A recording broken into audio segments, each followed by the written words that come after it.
Hello दोस्तों, अगर हम लोग बात करते हैं आज से 10-20 साल पहले की, तो हमारे घरों के आसपास खेत खलियान बाग बगीचों में हमें बहुत ही ज़्यादा संख्या में गौरैया देखने को मिलती थी। लेकिन ये गौरैया धीरे धीरे विलुप्ति की कगार पे है और अब गांव देहात में ये एका दूका ही नज़र आने को मिलती है।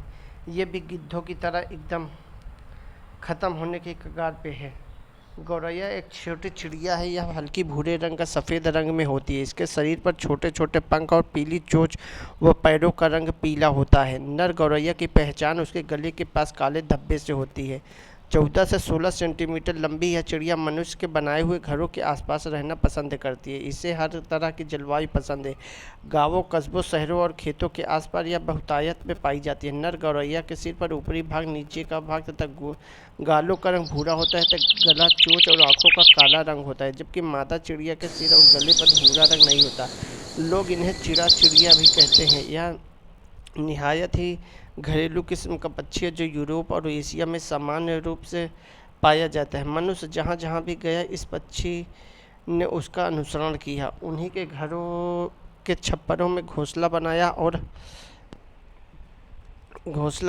और रहने लगा। इस तरह यह अफ्रीका, यूरोप, ऑस्ट्रेलिया और एशिया से समानता पाया जाने लगा।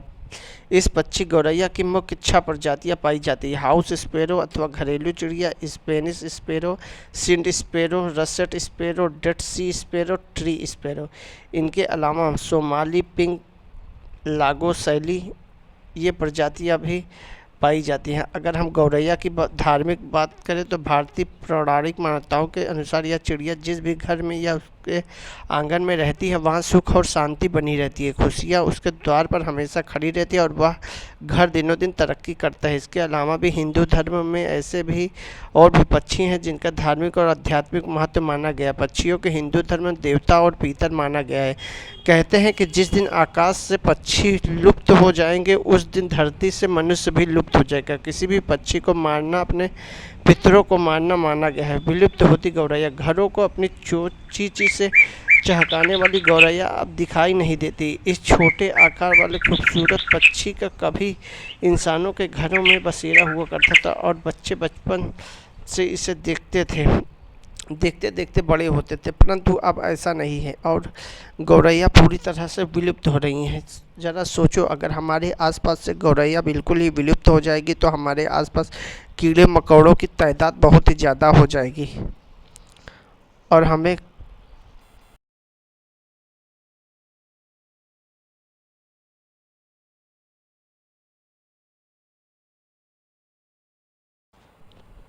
अनुसंधानकर्ताओं द्वारा किए गए अध्ययनों के अध्ययन आधार पर गौरैया को रेड लिस्ट में डाला गया है।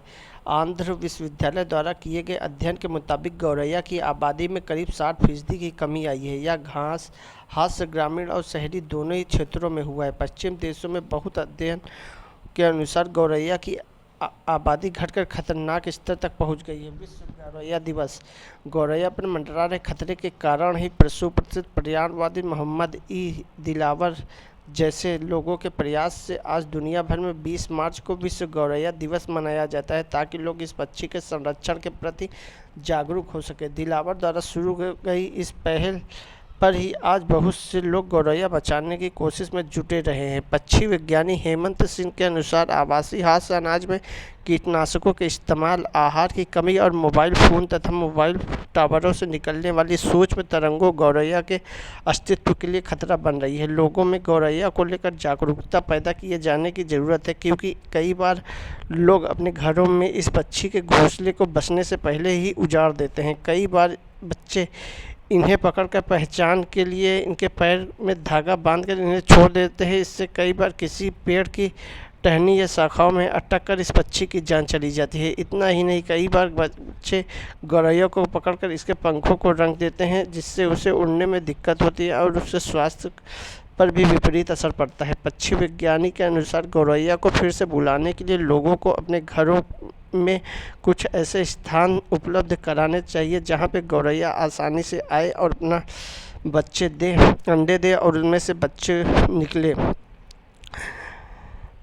उनका मानना है कि गौरैया की आबादी में हादसे का एक बड़ा कारण यह भी है कि कई बार उनके घोंसले सुरक्षित जगहों पर न होने के कारण कौवे जैसे हमलावर पक्षी उनके अंडे तथा बच्चों को खा जाते हैं और गौरैयों की मृत्यु हो जाती है। दिन ब दिन गौरैये कम होते ही चले जा रहे हैं।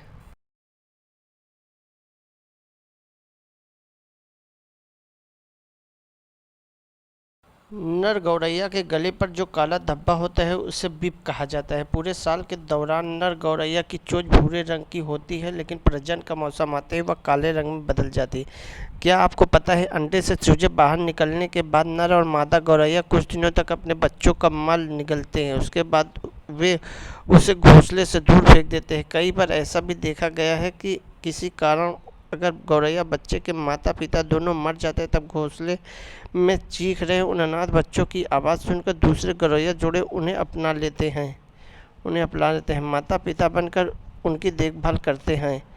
गेहूँ उगाने वाले क्षेत्रों में गौरैया सबसे अधिक तादाद में रहना पसंद करती है।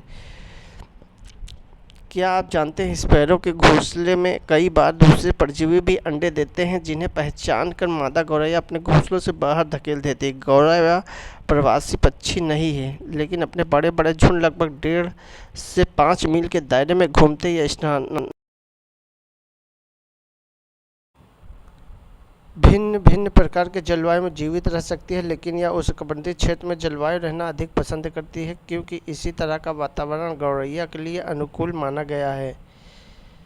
पक्षी विज्ञान के अनुसार गौरैया की उत्पत्ति मध्य पूर्व ईस्ट में हुई थी और 11वीं सदी के मध्य से यह कुछ जहाज़ों की मदद से कुछ प्राकृतिक माध्यमों से दुनिया के अलग अलग हिस्सों में स्थानांतरित हो गई।